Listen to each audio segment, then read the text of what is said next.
So I like that Karen, voice.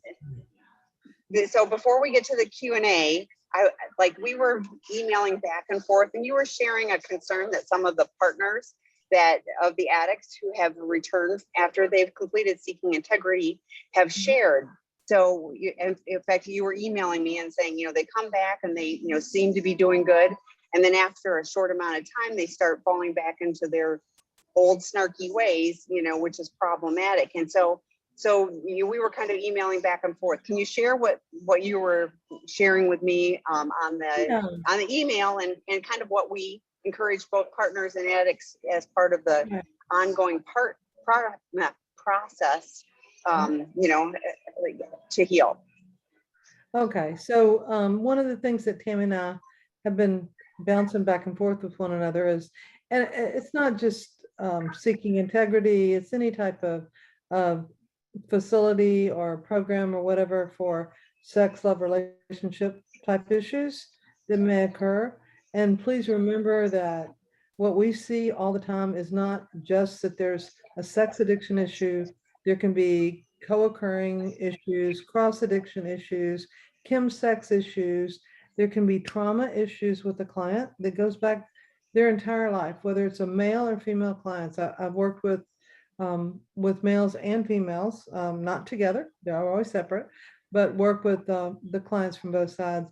And what will happen is when they're getting ready to leave treatment many times, or intensives, they're revved up, they're focusing, they've been bonded together with other people that have the same type of issues. They're sharing, they're being authentic, and they're sharing in their integrity with one another. And it's, sometimes it can be a bubble type thing. It doesn't mean they haven't been talking to spouses or partners on the phone, but still a partner and spouse that's not in treatment with them is back home dealing with everything that they have to deal with, the kids, the work, the jobs, the everything. And we're very, very always try to teach the client that this is what, you're going through, and look what they're going through right now, besides betrayal. So many times I've had people call and say, in this example, the guys, okay, the men will go back home and, they're working hard and they're doing their recovery, they're going to meetings, they're talking to sponsors, they're on webinars, they're doing everything. Every client should have an aftercare plan that they collaborate with their therapist on to build it. And then we work with the partners or spouses to go through it before they discharge to make sure that their collaboration, their thoughts are included in it. So when somebody comes back home, it's, wait a minute, I don't know, this, I'm still in the same place.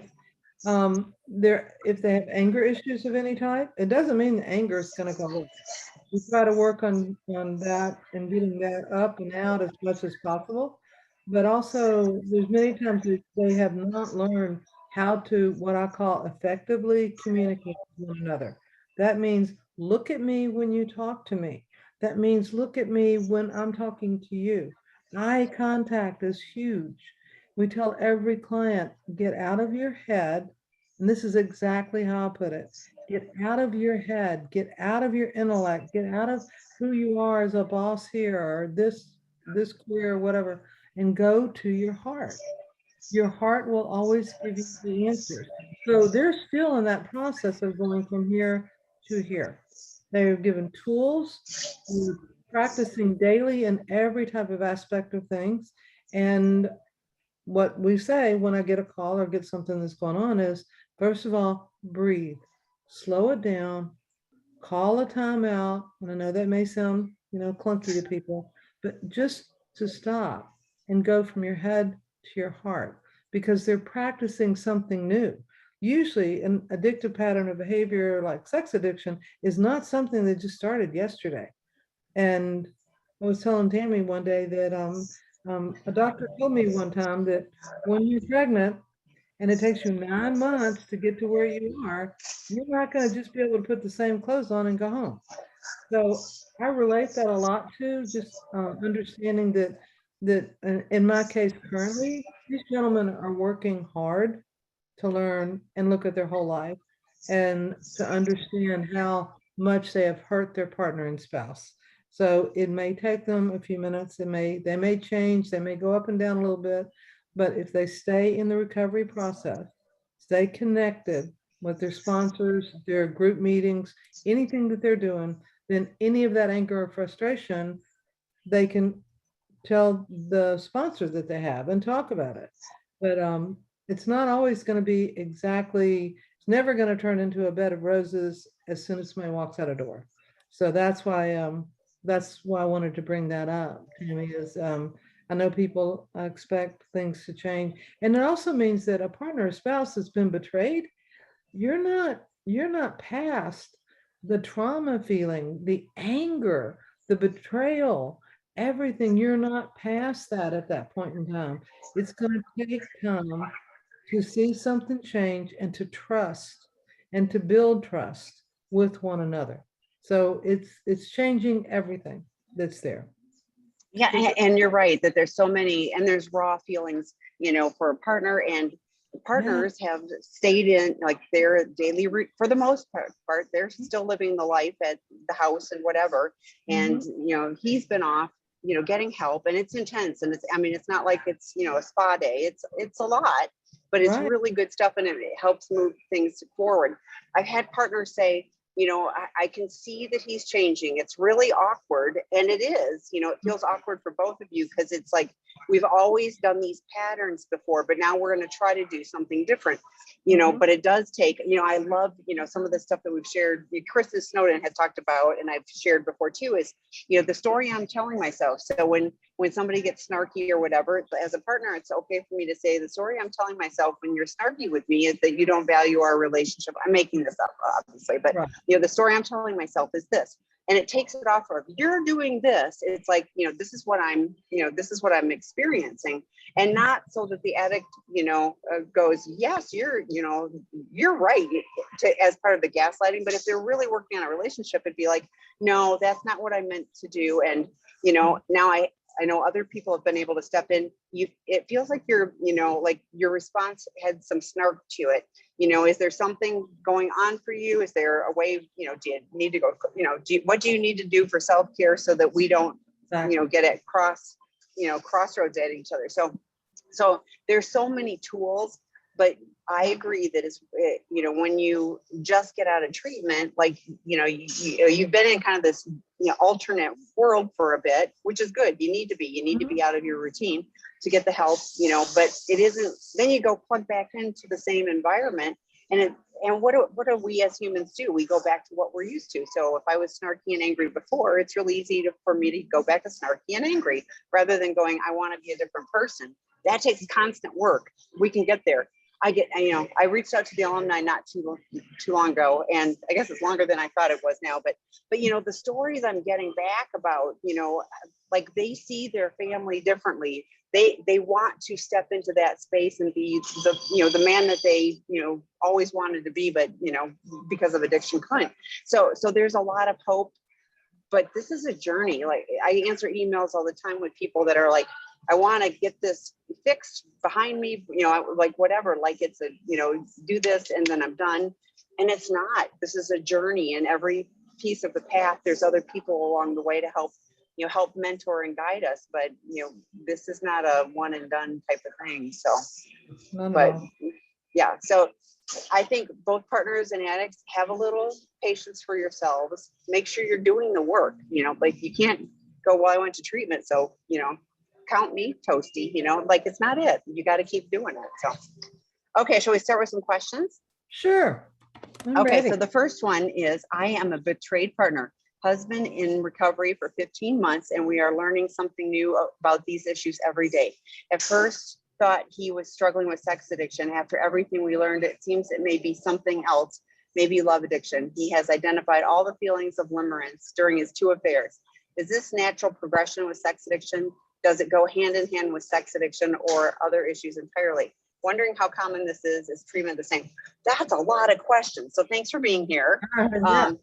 Let's pick them apart. So he's identified, my first thing was, he's identified all these things, and and I know this is just a snippet, but what I don't hear is here's who he's like. He's working with a qualified professional. He's actively engaged in 12-step. He's in a men's, therapy group with this therapist. He's joining our drop-in groups or whatever. So if he's identifying and if he's thinking all of this, I would really want to get a professional's help. But I would really like you to talk about, is there a natural progression with sex addiction to love addiction and limerence and all of that? I'm not going to say that I see that all the time. If somebody's having affairs, I mean, the one question I first ask is it purely sexual hookup type affair? Is it an emotional where there's a real connection and a sex connection that's going on? I don't always get the answer that it's an emotional connection. Sometimes it's truly just sex for sex, and that's what it is. I'm happy to read that that your husband has been in recovery for 15 months and that you're still learning new things about this. That means that y'all are progressing with one another and you're seeing some type of change because you're still talking, you're still growing, you're still learning. And I would imagine there's been a lot more communication than what you had before your husband went to treatment. So that's a good thing. That's discovery of one another. That's discovery of the person that we didn't know and that we might have met and thought we were in love and everything's wonderful and fine. And yeah, limerence is there, but I don't always see the progression. I do hear, and we're very cautious about asking, what is the relationship like, to know what they're dealing with. If they think it's love, is it love because it's ooh, ah, it's new, it's different, it's more intense? I mean, part of sex addiction behaviors are about intensity and the escalation of intensity. And that's why we talk about arousal template. It took more and then I had to have more. It's just like drinking. It's just like drugging. I need this much and then the next time I need this much more. And I keep escalating in that. There's no difference. That's why the treatment places that I work at right now and places before is there's no phone call in the very beginning. We want everyone to focus and change their world so that they can start to look inside and figure out their story as to how do they get there and what are they looking for. Many times we see that clients were neglected in some way, a lot of times emotionally, or there was no affection shown, like not getting a hug. And then they go into an affair of some type and the person hugged me. And I'm not used to being touched. I'm not used to having somebody see me and want to talk to me and has nothing to do with the spouse. Please, please, please believe this. It has nothing to do with that. It's usually some of the back history that's there. But no, I do not see it normally or all the time going from sex addiction into relationship addiction. But I do suggest that he or she talk to their therapist. Hopefully it's a sex addiction therapist and talk about it and really get some detail as to what is going on inside. What does he or she feel like inside? And try to connect that up with what's going on. That's yeah, and is treatment the same? So many programs, go, this is our program and fit clients into the boxes. And I think, well, no, I know one of the things I know about our treatment programs, we do 4 to 5 hours of assessment with every client before they come, because we want to understand all those underlying issues and nuances. We want to understand, and and I'm not saying this is the case, but I have seen where somebody goes, well, I'm a love addict. Well, it sounds nicer to be a love addict than a sex addict, in their minds or whatever. So it really does take a professional to understand, to identify, to help, help guide the process and address the underlying issues and have a plan, for moving forward. So hopefully you're working with very qualified professionals, for that. So is treatment the same? Our treatment program is for men with sex addiction, intimacy disorders, and that covers everything from, a porn addiction, love addiction, all of those type of things, or the co-occurring chemical addiction and and sex addiction, intimacy disorders. So we're very specific about what we do, and it's intentional, and we don't just have a track or a group on this stuff. It really is, this is all we do. So But I think the greatest part about that whole message, Tammy, was this person is stating that the husband has been in recovery the best that they know for 15 months. So that's time, we always talk about that first year, whether you're in recovery from anything, that first year you are hopefully evolving and stumbling some and things like that. But to be in recovery for 15 months is almost like seeing a child grow, and that, wait a minute, there's another level there. Now we need to look at that. So I just wanted to add that in. Mhm. yeah, I was talking to somebody the other day, and my conversations get confused, but we're talking about, I don't remember, it was the webinar from Friday. But we talked about like the 3 to 5 year recovery process, and it gets overwhelming and frightening for both, people. And, it's just like, throw up our hands and go, we just can't deal with it. And, if, the reality is in 3 to 5 years, we're going to be 3 to 5 years older, but hopefully if we're doing the recovery work, we're going to be 3 to 5 years more congruent, honest, more vulnerable in meaningful relationships, more connected with healthy people. I mean, all of those things. So, to me, rather than going, oh my gosh, it's more, I'm going to lean into that and do the best I can so that, I'm not wasting the journey, I guess. So, Okay, next question. Hello, Karen and Tammy, I am a sex addict. I'm gay, married for 2 years, but have been with my partner for 8 years. I have been in recovery for 7 months, yay, following a discovery. Although I had one relapse and a handful of slips, my therapist considers my sobriety strong enough to focus more now on healing the relationship. Since our relationship started, we found ourselves in a negative cycle. Pursuer, distancer, he pursues, reaching out for connection, and I distance, withdraw for protection or escape. How do you recommend we break this cycle so our relationship can heal properly? That's a great question. So congrats on the 7 months, honestly. And, and it's a journey. So I love that you're at this fork in the road and going like, okay, how do we do this next piece? So Karen, what are your thoughts? Well, it's not uncommon to see that somebody loves somebody and they bring them in and bring them in and bring them in, and then they stop because they don't want that person to see who they think they are. The patient or the client is who they are inside because of those negative core beliefs. So they'll stop. They'll probably let you closer than anyone they've ever let in, but they'll stop and try to push you away. And that pushing away piece can improve with help.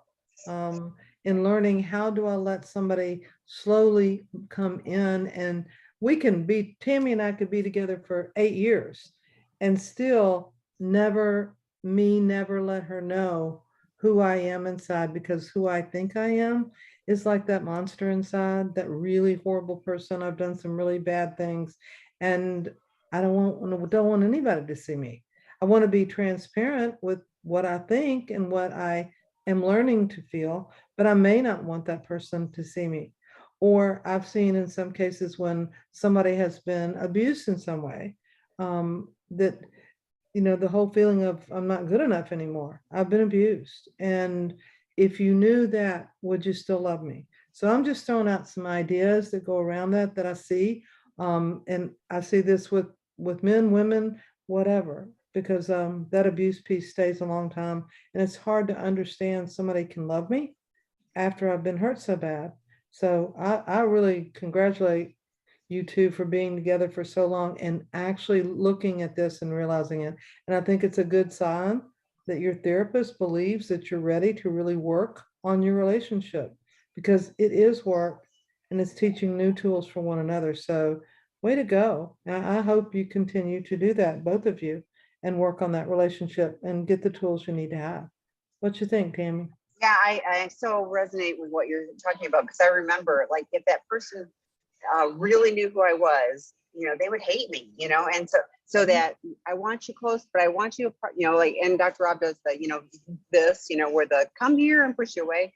So I too ditto what Karen was saying about that your therapist says, you thinks you're in a place to be able to move forward with this. I have a feeling that if you guys have a conversation about that and even have a plan, like if you have like when you start feeling him pursuing and you want to withdraw, just say, let's take a time out, like Karen said, just said, let's take a time out because I'm starting to feel the feelings that will make me want to distance.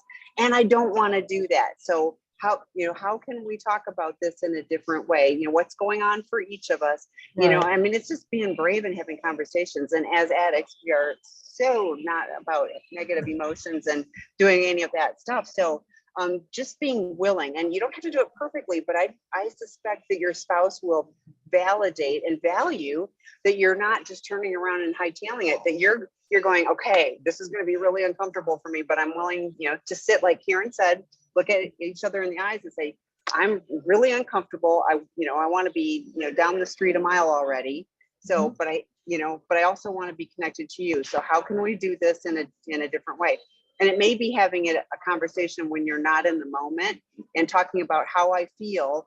Like when I feel you pursuing it, it frightens me and I want to leave. And when I bet your spouse is going, when you distance, I'm looking for connection and attachment and I want to pursue you. So, it's, you guys are at odds with that, but you can change, it's like both of you will have to step into an uncomfortable space.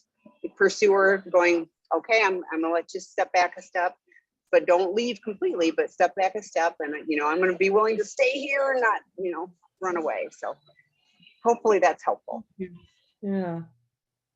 Okay, next question. Is it common for an addict to basically throw the kitchen sink at his trauma?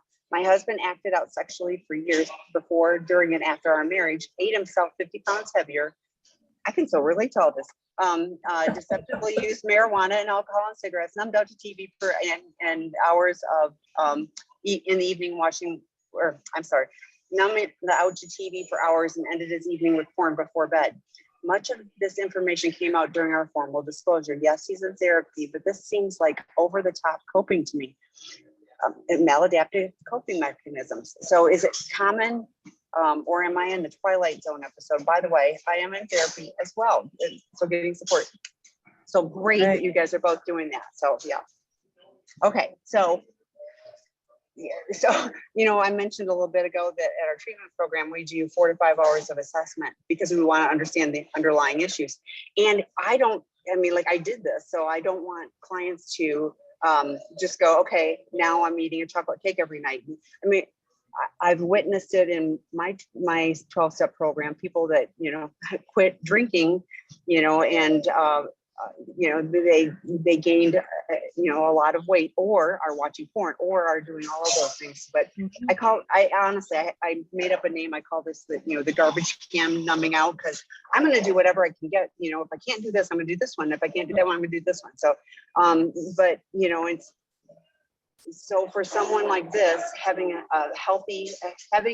a relapse prevention plan across all of them, what do I need to do to be healthy and choose healthy things for me, but so yeah, the trauma, but also neglect or whatever, but the deep wounds, but how can I do this in a way that isn't just distancing me? All of those things disconnect him from you, here you are, he's numbing out to this and numbing out to that, numbing out to this. And here you are going, I'm here and would like to be connected to you. So what are your thoughts, Karen? Well, actually, I've been a person in my lifetime. It doesn't matter. There you go. And I see it all the time that I'll have someone come in and they're coming in because they've been acting out in some way sexually and their relationship is on the rocks. They've been lying and manipulating. And once they start to, they're doing that at home. And if that's not working, then it's sort of like having that hole in your stomach. And when you're hungry, you feel like your stomach hurts. And so what do? Put food in it. And I put food in it. And I put food in it. I've had an eating disorder in my life. And it didn't help. It helped in that moment, but it wasn't about being hungry for food. It was about hurting inside. It's one of what we call some of usually the core wounds that are there. So it's not just in our head. We carry trauma, we carry hurt and pain in our bodies. It's very somatic. And that's why a lot of people go to the eating component of it. Or they'll bounce out to, if I'm staring at a TV, I'm just staring at it. It doesn't mean that I'm listening to it, but it takes my mind away from any of the thoughts that I have that are going on. For me, Tammy, that was one that I would just turn the sound down and just stare at the screen because my head was spinning so fast on trauma type things or issues or how guilty I feel for what I've done or what I didn't do. And it's a way to take me out of myself and distance me from myself. And it's got to be that coming back together and understanding that all of those things together, you've got to do the healing work. So I'm not, throwing the kitchen sink at trauma. Trauma's not going to go away. It's got to be worked on and over a period of time. But all of these things, heavier in weight, well, that would be probably trying to numb out with food. And then pot, alcohol, cigarettes. Dr. David Fawcett talks all the time. One of the biggest hitters there is that with any of um, type of drug or things like that is nicotine. Nicotine gives you the rush to the brain, and people just think, well, okay, I'll smoke and I don't care if I die or not. But what's happening is it's the intensity again. It's that dopamine rush that hits that opens you up, and then you're like looking for, okay, what do I do now? I can't act out. So it's one addiction process. That's why I call it addictive process, that the person is just switching from one place to another. It's alias called the whack-a-mole game, that you hit one thing and it goes down and another one pops up. So they have to come together in wholeness, mind, body, heart, and anything that you believe in together so that you can be a whole person. So yeah, I do understand it and I see it all the time. And it probably needs to be some more trauma work because things are surfacing now. And how about you, Tammy? To me, this is like a higher level of help. I mean, 50 minutes a week, even with the most amazing therapist, to address all of those things, it is going to be a really long haul. So, and he won't be in the program where we say happy, joyous, and free. And he can't be if he's, switching to something else. And I'm going to tag on to what Karen said about nicotine. It's not just smoking, it's vaping. People go, oh, vaping isn't as bad, or is it safe? No, it's still, Dr. David talks about that too. So anything that takes us offline and numbs us out and detaches us from other people in a healthy way, it is problematic. And if we're using it, oh, this one isn't as bad. Well, yeah, on some level, numbing out to TV isn't as bad as acting out sexually or smoking cigarettes or whatever. But, like that, all of this stuff is really tough. And so doing the deeper work to address what those underlying wounds are, is how we start, being able to shed all of those maladaptive coping mechanisms. They worked for me for a long time, but then they turned and bit me badly on the backside. So, that I recognize now, like if I'm stressed out and I'm looking through the pantry, it gives me pause and I go, what's really going on? What do I really need to do? And, and I can choose differently, but I have a choice in it. It isn't like, because I get going on this one because the eating disorder was at least as hard.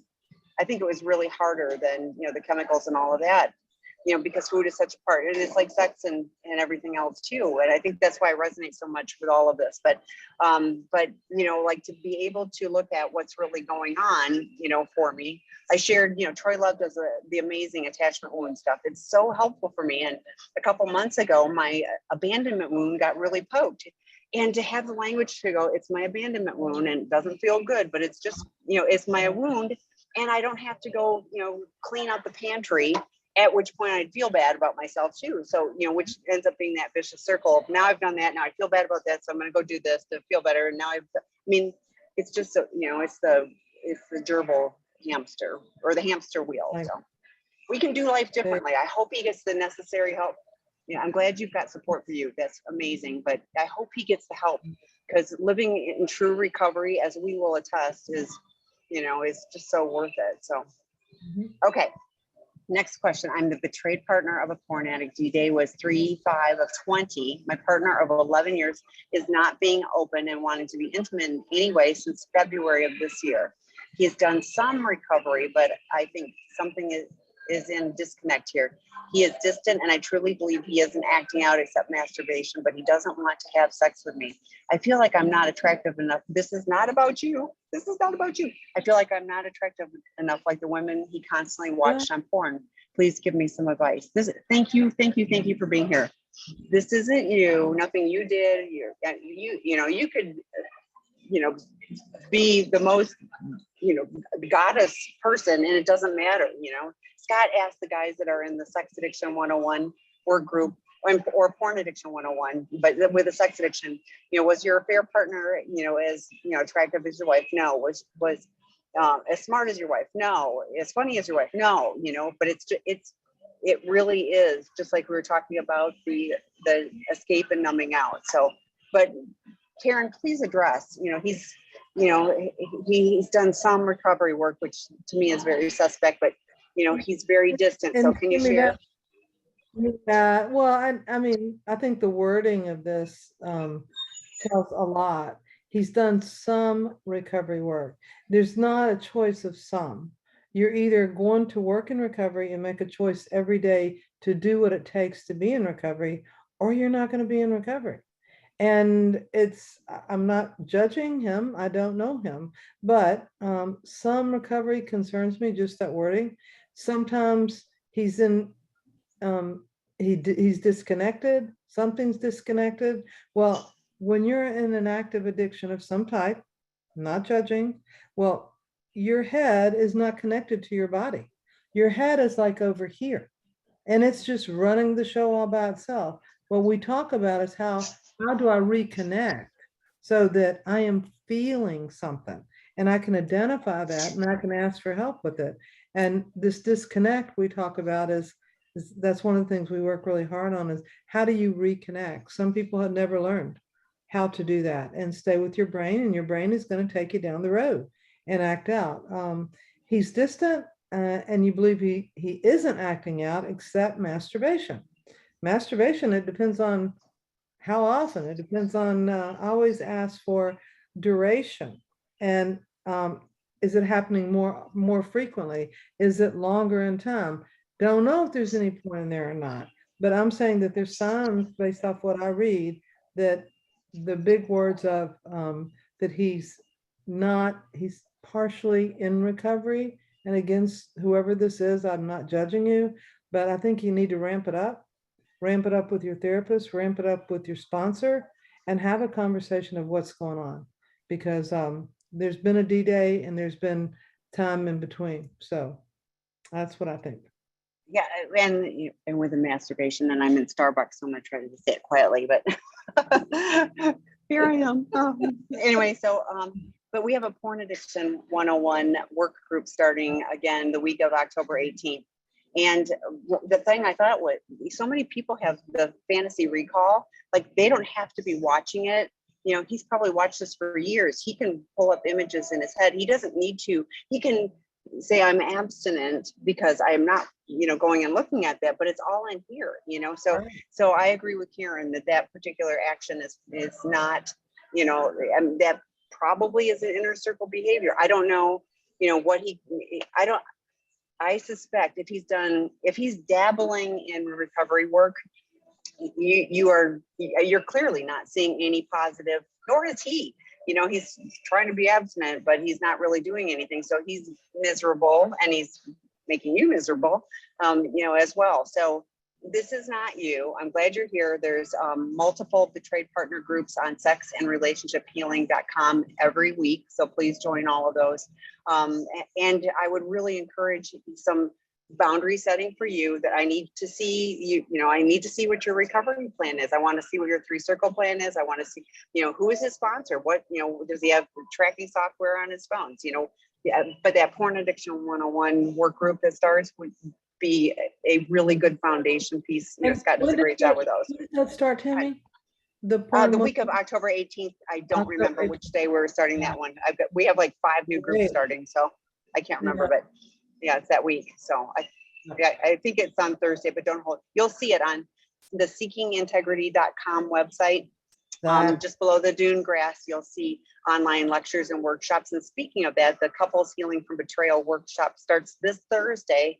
That's the couples group with Dr. Susie LeBrock, and it's 2 hours every night, or well, each night, once a week for 6 weeks. And she steps through communication skills that the couple we talked about a little while ago, you know, that we're kind of at the crossroads of how do we do this?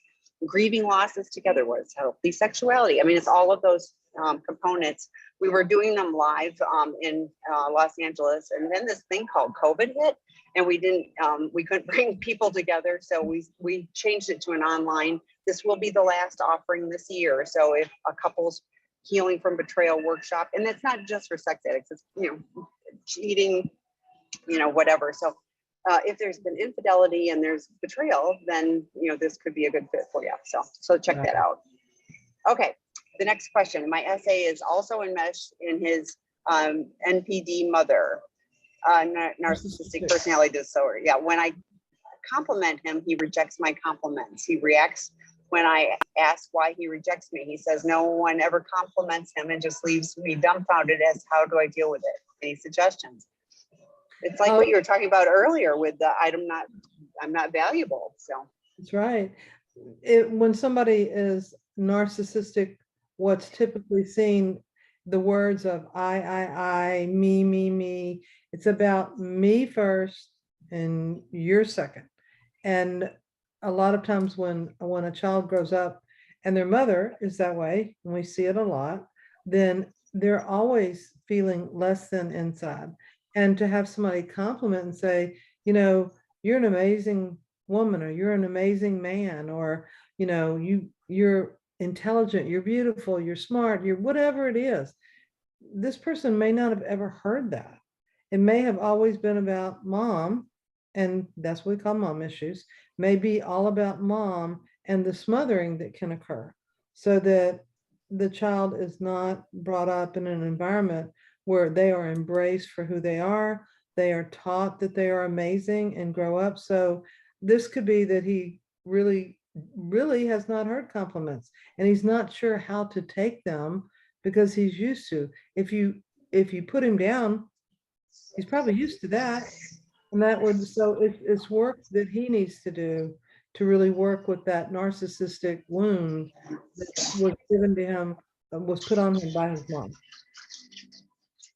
And I really was also thinking that, you know, if I know how unworthy I am, if I know that you really just don't see, you know, what a hot mess I am.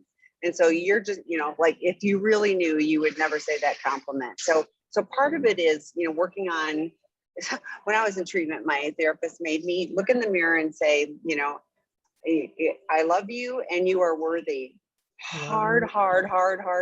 It was so hard, you know, and like at first it was, you know, but I had to learn to do that, you know, and there are days, you know, I probably don't feel as much like that, but at the end of the day, I know I'm lovable, and just for, not because I do something or not something, it's because I have intrinsic value. And unfortunately, you know, an addict also knows all the, you know, the slime that's on the inside. And until we bring that to, like it was, like I was mentioning earlier, the underlying issues, until we bring all that stuff out, you know, it's never as bad as we think it is. I mean, it's like the stuff that I thought was, you know, so horrific, you know, I'm in treatment and people are going, yeah, me too. Yeah, me too. And I'm like, this is why we talk about it, you know, that's why we have to talk about it. So we, you know, I love books. Dr. Rob has written some amazing ones. Dr. David has too. But, you know, if we're just reading books, we're never going to get there. We need other people to help us, help reduce the shame, help guide us, because our thinking, you know, is wonky. So, you know, what I hear is a person who has really poor self-esteem. Now he may act like an egomaniac with an inferiority complex at sometimes, but yeah, deeply wounded, and unless he works on getting those healed, it will be challenging for him. But I think it's fair for you to say, tell me why, tell me, because you haven't heard it doesn't mean you shouldn't hear it. So how can we step into this space in a different way that you can hear what I'm saying? Because it also feels like he's telling you you're stupid for, I'm not saying this, but he's telling you you're stupid for thinking that that you should compliment him. Like, whatever you're seeing, your vision is wrong, because if you really knew, you wouldn't be able to say that. So That's right. It's Okay, that monster that they keep down deep inside that keeps showing up. yeah. And why we keep things compartmentalized and facades on. So, okay, Yeah. my husband of 40 years says he's in recovery, but still acts out in fantasy and masturbation. He's 69. He's lying. He's lying. I found out he's not even abstinent. So I found out 3.5. Yeah. I was going to say, Tammy, explain what were the words that made you say he's lying? Yeah, because he's still acting out. That's not so. Abstinence is the first piece, and then I say, okay, after you've been abstinent for a while, then you start on sobriety and you start doing some things different. The first is like, I'm just going to not do the problematic behavior. Recovery is I'm engaging in my world in a very different and meaningful way. He's not. I'm sorry. And no, it's fun. I mean, we're here to. I know I'm in Starbucks. So one of the things that's on here, and I appreciate it, Catherine, is he still in denial? If I am acting out and I'm having fantasies all the time, and like Tammy just talked about it, I mean, it's like having fantasies on the back of their eyelids. They can always see them. And a fantasy, they can learn, anyone can learn how to contaminate a fantasy, or a fantasy is not going to be bad. It's going to have an ending that's happy, but not happy for a spouse or a partner. So is he in denial? Quite possibly so, based off what I'm saying. He is still fantasy and masturbating. So that is something that I'm sure y'all have talked about that's not okay in your relationship. And but he's been doing it his whole marriage. So I'm not able to put the word recovery with what's going on. He could be in recovery from other things, but if this is a disturbance, because some people believe, and I have no judgment around masturbation or not masturbation, but if it is creating a disturbance in the coupleship, then it has to be dealt with. It has to be looked at, and he needs to understand, if this bothers you, then it's going to create a crack and a breakage in that relationship. So I just challenge the words, and I like your words. Is he still in denial? I would say there is, he's in denial and needs to get some help, or needs to get people, if he has anyone in recovery with him, to call him on what's going on. Yes. And so I go back to, he says he's in recovery. That's my first. He says he's in recovery. If it's this, my lips are moving, probably not truthful.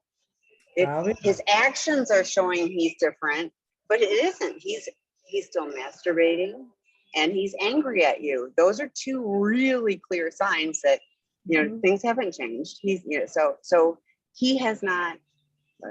I disagree that he's in recovery. I don't think he's even abstinent. And I sound a little, I don't mean to make this sound, I don't mean to be sounding lightly about this. What I'm really sad for him. I'm really sad for you, because he's still living in the really, addicts live in the smallest world possible. Our fantasies we're not connected in active addiction. We're not connected in a healthy way, in meaningful ways, to people, and doing valuable things, and so his life is very small, and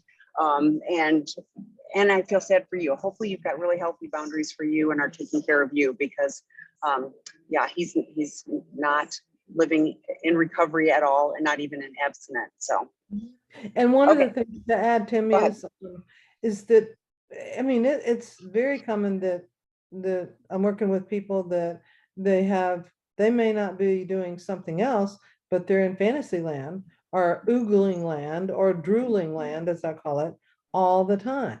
And they can learn and practice.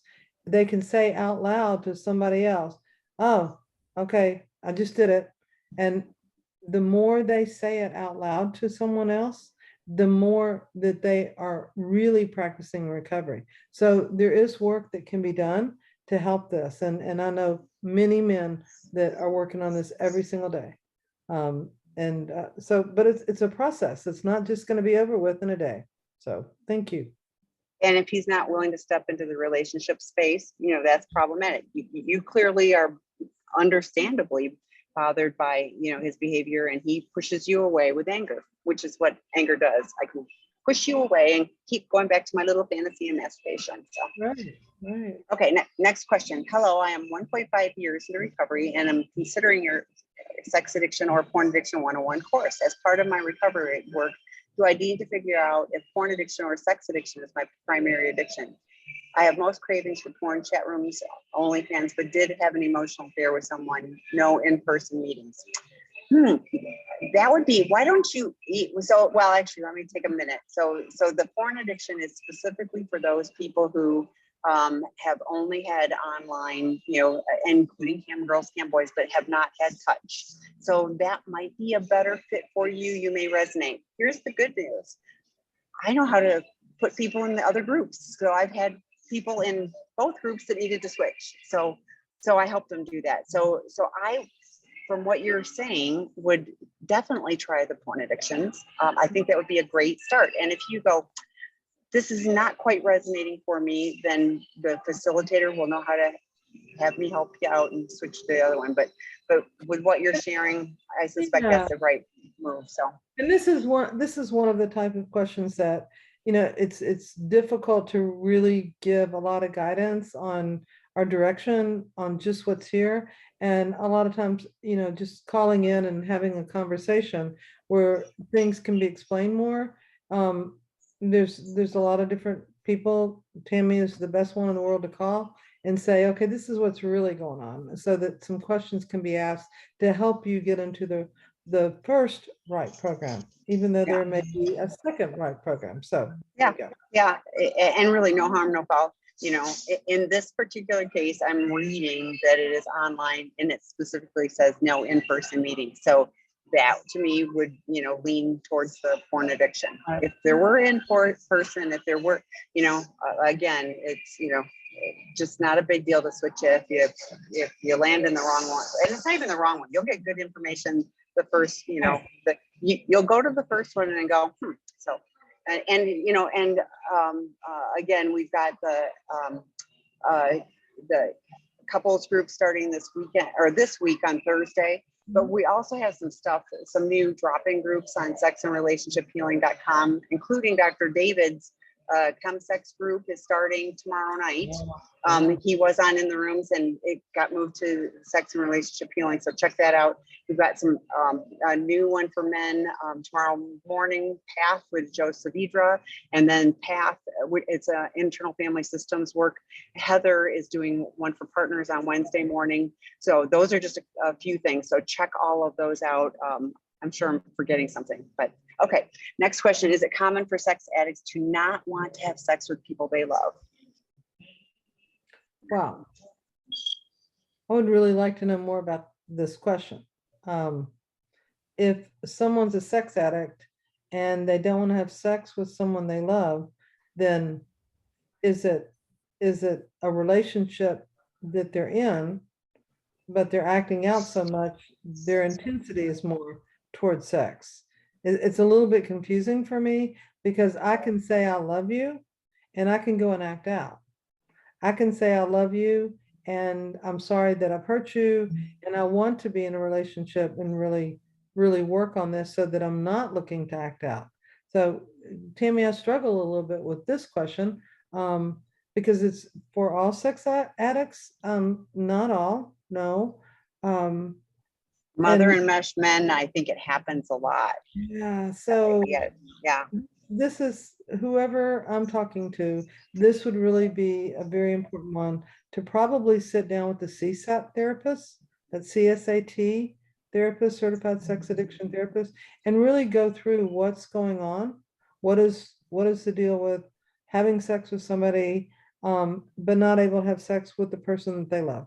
Is there something going on in that relationship, or is there something going on that I don't want to connect because I'm so guilty about what I'm doing? Or sometimes it can be a sexologist that is saying, you like this kind of sex, this person likes this kind of sex, and we're just not jiving up with this. To have some professional help and figure out what the right answer would be for you. It's complicated, but I honestly, with a mother of mesh men,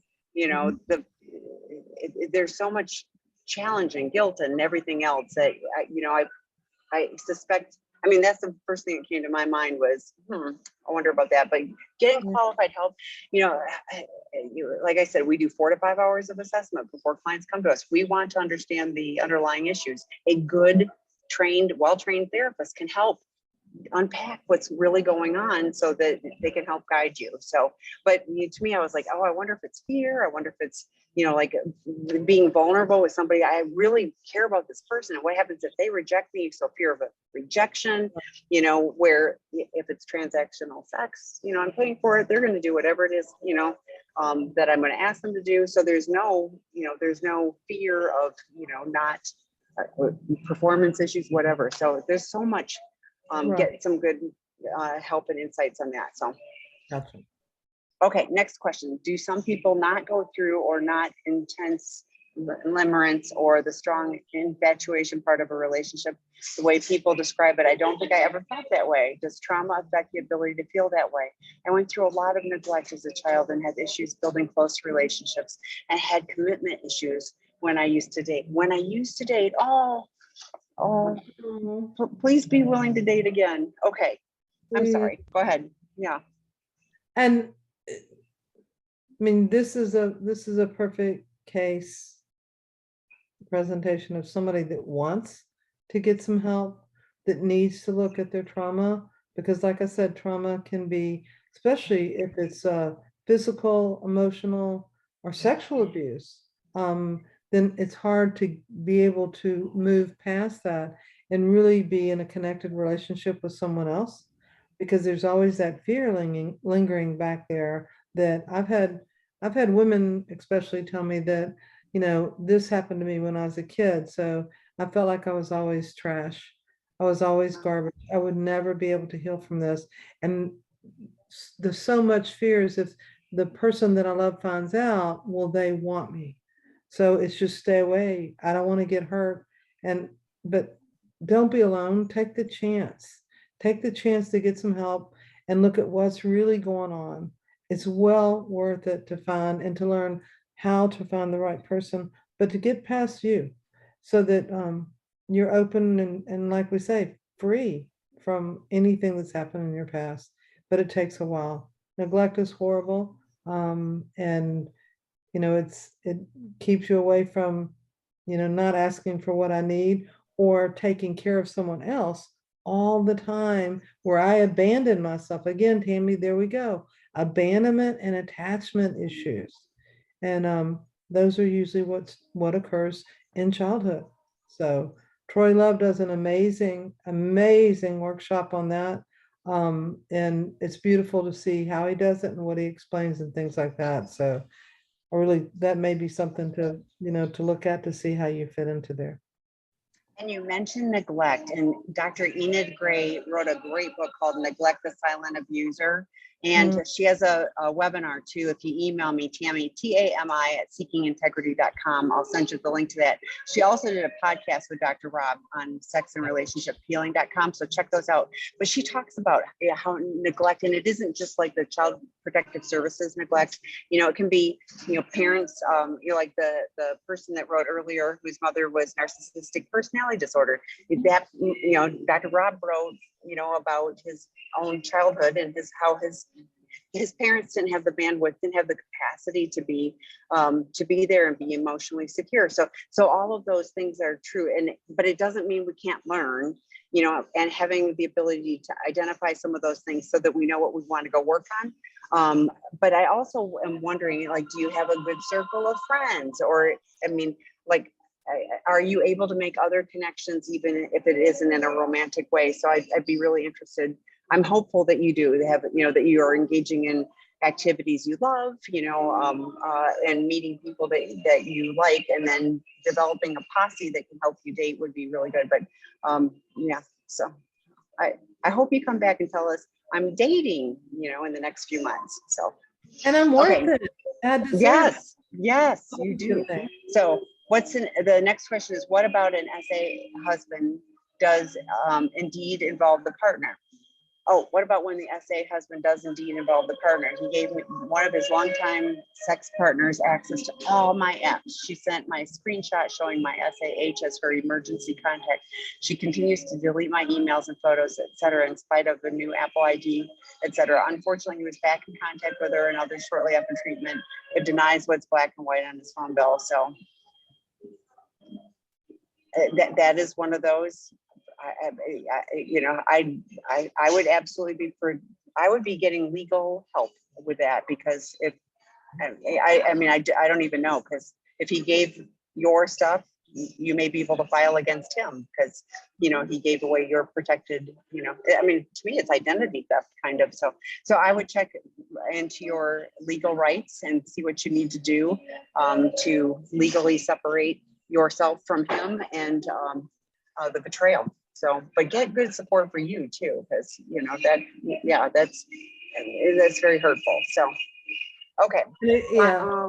Yeah, I think we have one more question. My SA husband was in a relationship with a married woman before we met and reconnected again during our marriage and had a relationship for several years, which I recently learned about. I am heartbroken. I'm wondering if, considering the duration of their relationship, if there's possibly a different underlying issue and should be a different relapse prevention plan for this type of acting out.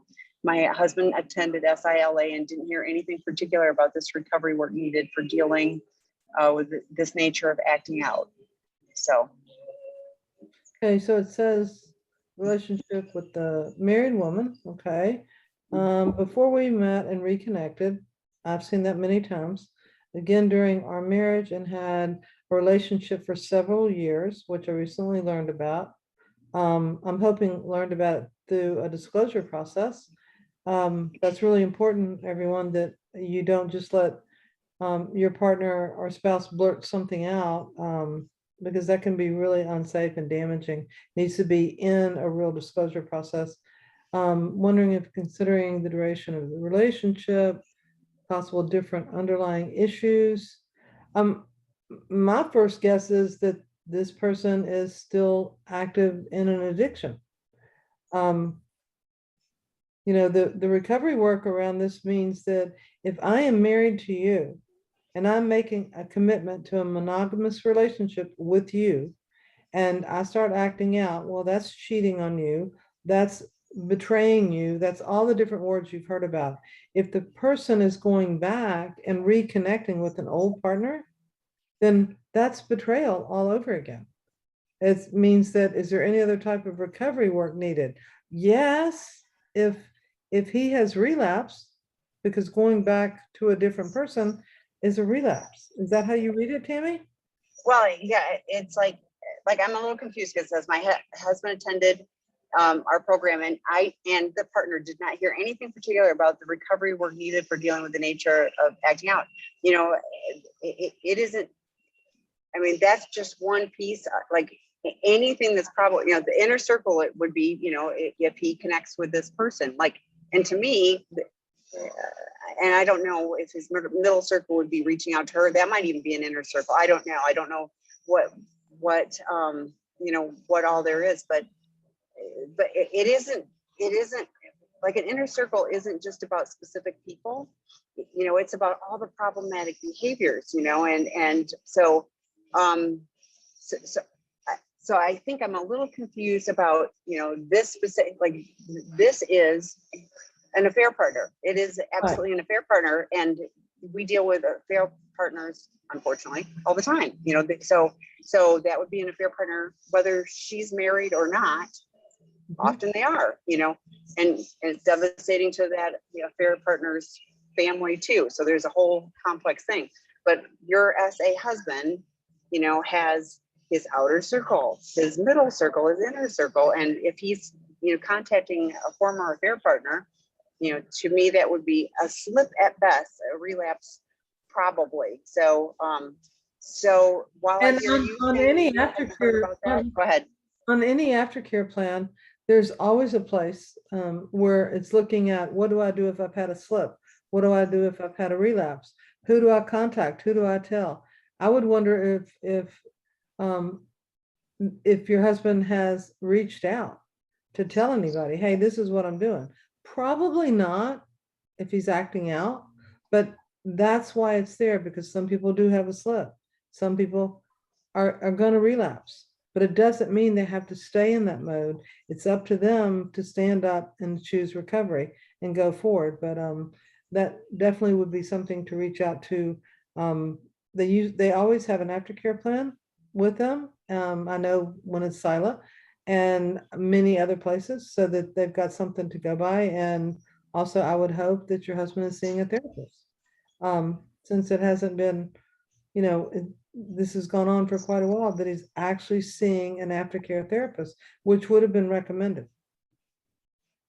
Yes. So why I hear you saying those specifics, that absolutely should have been, included in his plan. So Exactly, it could be. Yeah, those are some have questions. him bring it up at the alumni group tomorrow morning. Oh, There that you would go. be such a good thing, and tell the truth. Like, And oh, tell by the the way, truth. yeah. This is when I quote our clinical director who says, tell the truth and tell it faster. This is where I learned that. So I share that with you. Thank you so much. We're out of time and I got to get on the road. So thank you so much for popping in, Karen. Thanks for all the great questions, everybody. Come back. Dr. Rob will be back next week. But Karen mentioned Dr. David's, definitely join his webinar on Wednesday night. Chemsex people tomorrow night at 5 p.m. There's a new drop-in group for Chemsex, so join. So check out the calendar if you haven't recently on sexandrelationshiphealing.com. Good night, everybody. Night, everybody. Night, Tammy. Thanks.